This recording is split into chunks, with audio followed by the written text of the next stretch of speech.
यह एक साधु की कहानी है जिसे एक विधवा औरत से प्रेम हो जाता है, पर जब यह बात गांव के लोगों को पता चलती है तो वह साधु के साथ कुछ ऐसा कर देते हैं जिसे सुनकर आपका कलेजा कांप उठेगा और आंख भर आएगी।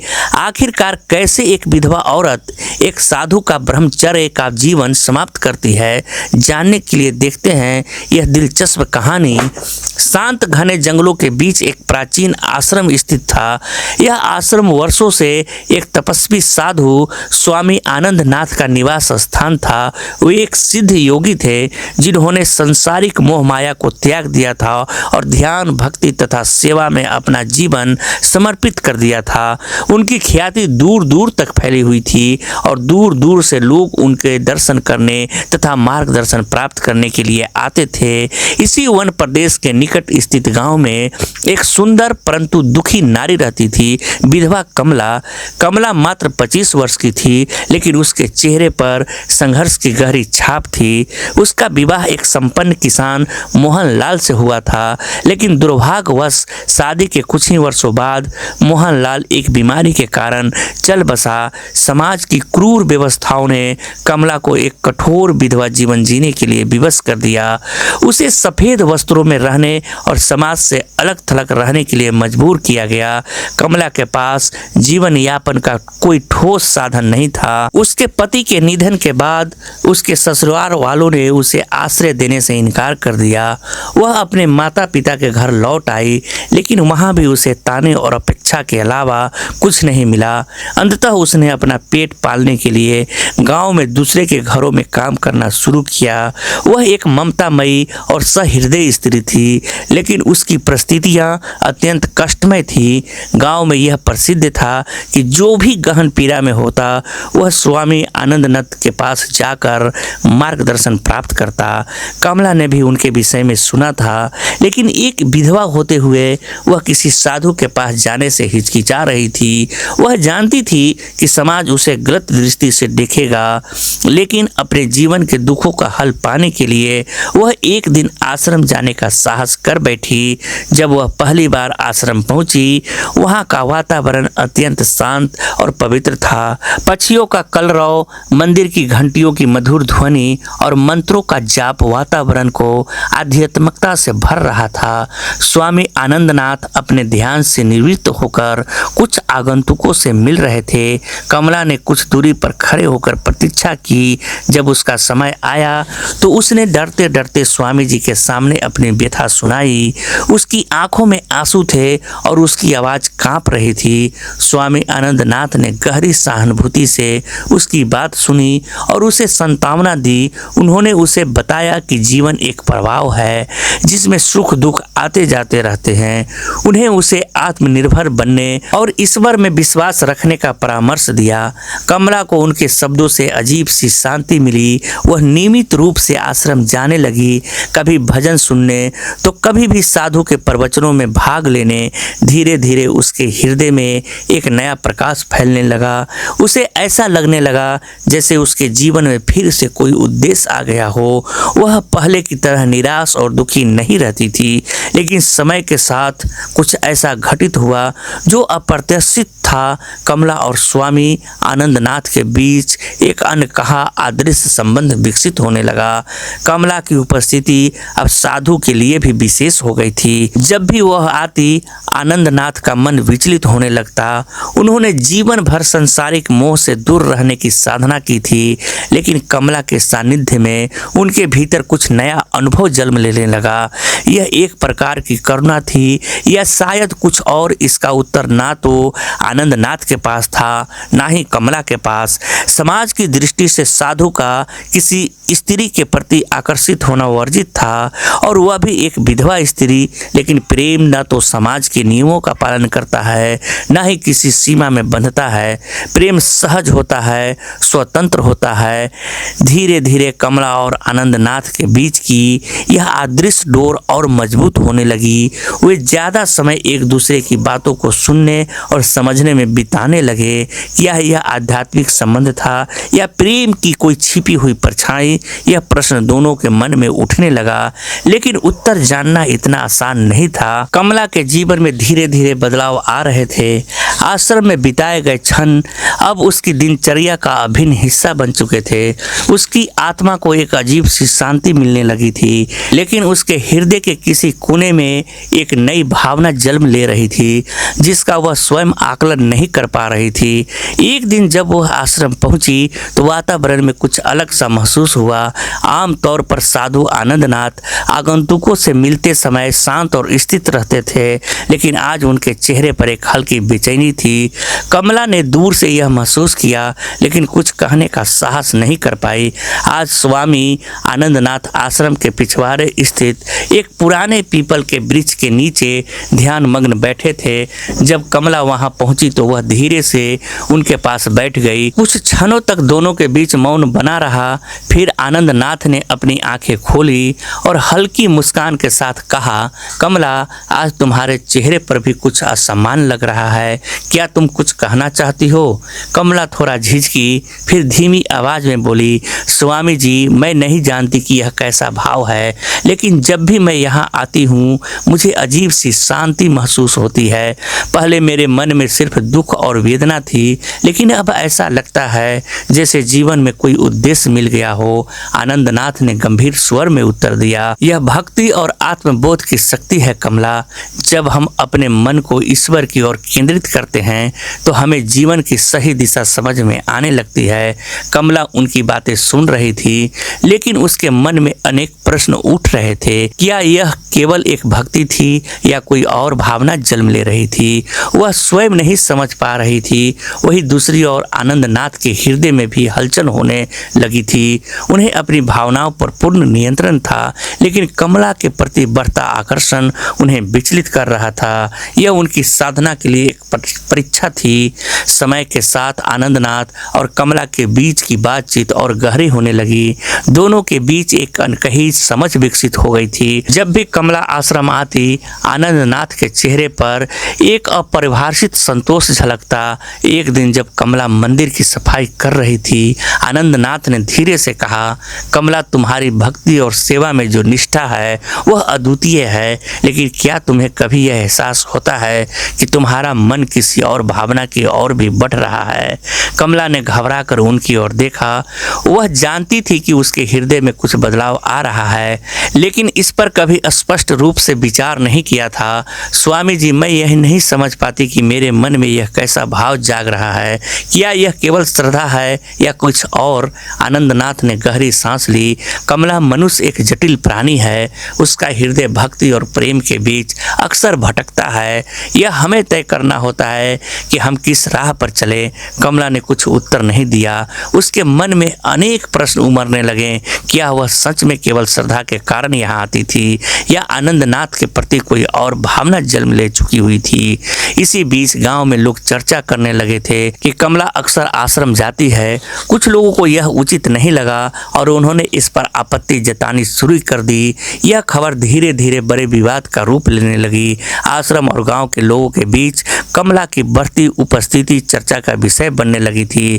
गांव के बुजुर्गों और प्रतिष्ठित व्यक्तियों को यह स्वीकार नहीं था कि एक विधवा स्त्री इतनी बार एक साधु के पास जाए। उन्होंने इसे अनुचित मानना शुरू कर दिया और धीरे धीरे यह चर्चा विरोध का रूप लेने लगी। गांव में एक पंचायत बुलाई गई जिसमें प्रमुख बुजुर्गों ने स्वामी आनंदनाथ से मिलने की योजना बनाई। वे इस बात का उत्तर चाहते थे कि एक साधु किसी स्त्री से इतना संवाद क्यों कर रहा था।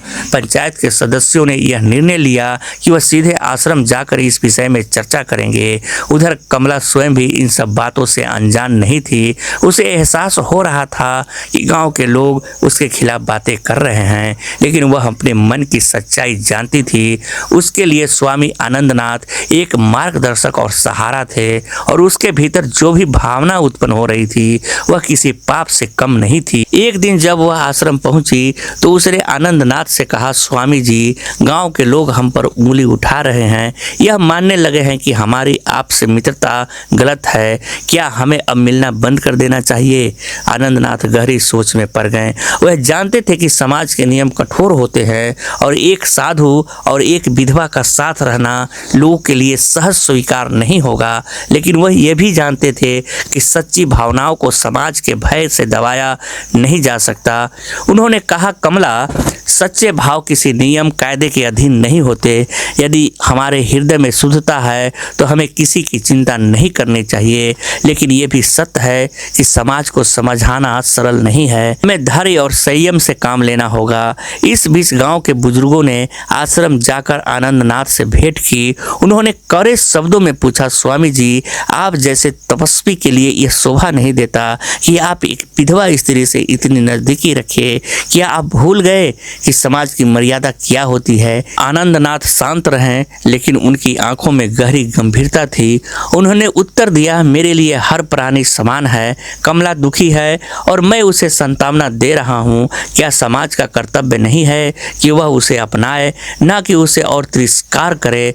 बुजुर्ग असमंजस में पड़ गए। वे जानते थे कि आनंदनाथ की बात में सच्चाई थी, लेकिन वे समाज के बने बनाए नियमों को भी तोड़ने की अनुमति नहीं दे सकते थे। उन्होंने निर्णय लिया कि यदि कमला फिर से आश्रम आई तो उसे समाज से बहिष्कृत कर दिया जाएगा। यह समाचार कमला तक पहुंचा तो वह विचलित हो गई। उसे एक कठिन निर्णय लेना था। क्या वह समाज के नियमों का पालन करके आश्रम आना बंद कर दे या अपने हृदय की पुकार सुने? कमला के मन में द्वंद्व चल रहा था। समाज की वर्जना हो और अपनी आत्मा की पुकार के बीच फंसी वह एक कठिन निर्णय के सामने खड़ी थी। क्या वह अपने मन की सुनकर आश्रम आना जारी रखे या समाज के बनाए नियमों का पालन करे? एक रात जब चंद्रमा अपनी शीतल चांदनी बिखेर रहा था, कमला अपने आंगन में अकेली बैठी सोच रही थी। वह जानती थी कि यदि उसने आश्रम जाना जारी रखा तो समाज उसे तिरस्कृत कर देगा, लेकिन यदि वह वहां जाना छोड़ देगी तो वह अपने जीवन के एकमात्र सहारे से वंचित हो जाएगी। दूसरी ओर स्वामी आनंदनाथ भी मन ही मन विचार मग्न थे।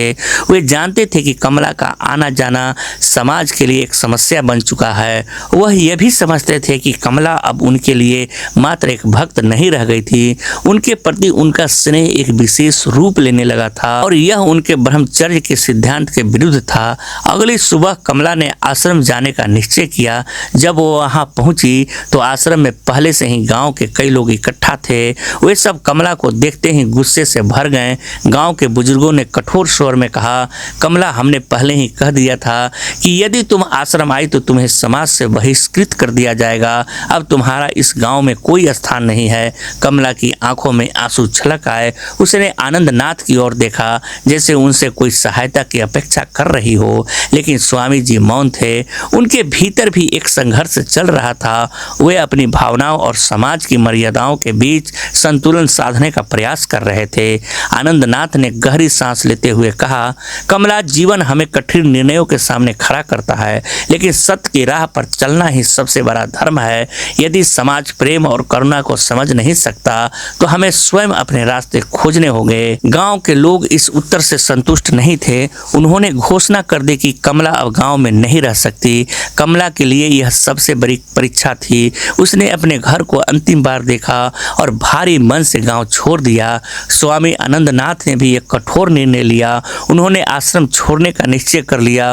वे जानते थे कि यदि वे कमला के साथ नहीं खड़े होते तो यह उनके सिद्धांतों के विरुद्ध होता। उन्होंने कमला के साथ नए जीवन की ओर कदम बढ़ाने का निश्चय किया।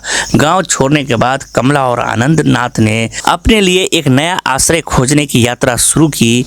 वे दोनों अब समाज से बहिष्कृत हो गए थे, लेकिन एक दूसरे के साथ होने से उन्हें शक्ति मिल रही थी। उन्होंने घने जंगलों में एक निर्जन स्थान चुना जहां वे शांति से जीवन बिता सके।